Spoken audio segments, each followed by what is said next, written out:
Right, Mr. Sam, the case manager, going to give us start of the day. Yay! Happy Sam.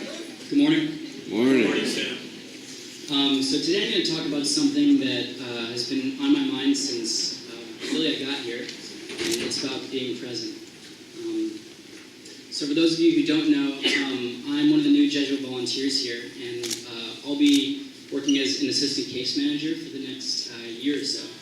So I'm about 2 months in now, and it's funny because before I got here, I had all these really heroic notions of what it would be to dedicate myself to a year of service. And, I assumed that I'd be, pulling long hours into the night and making all these noble sacrifices, and at the end of it all, I'd have a bunch of accomplishments to pat myself on the back for. And that's certainly part of service, and it's a good thing that that's part of service, but what I think I completely overlooked until a few weeks into working here was the role of simply just being present with people in the process of doing service. So one of the most frequent responsibilities I have here is driving people to and from appointments. And I'll be honest, when I was first tasked with this job of driving people to the DMV or to a housing appointment, I was like, wow, this is so unglamorous, this is so unremarkable. But I quickly grew to love it because it was an opportunity to be one-on-one with a homie, to learn their story and to be able to share some of mine in the process. And it was a chance to kind of see them as the human being they are and to connect with them on that level. And maybe even to have something to follow up with them about, the next time I saw them in the hallway or in the lobby here. And I know that doesn't sound like much, but I think that experience opened me up to what I consider to be a really important insight.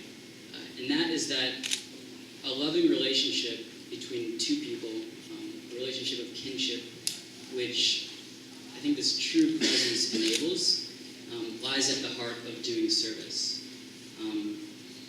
By just being there in the car with a homie, sitting next to them, I was forced to stop, to take my focus off of trying to help them or serve them,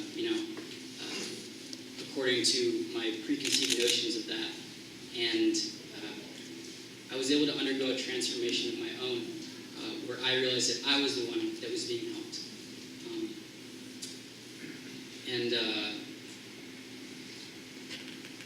So I was the one being helped, and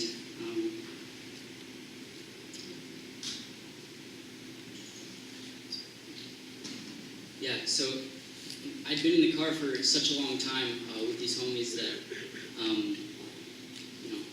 I was forced to relinquish my urge to be such a human doing all the time, which I think we can all relate to. And I was really able to step into my role as a human being, to just be with it, be with them. And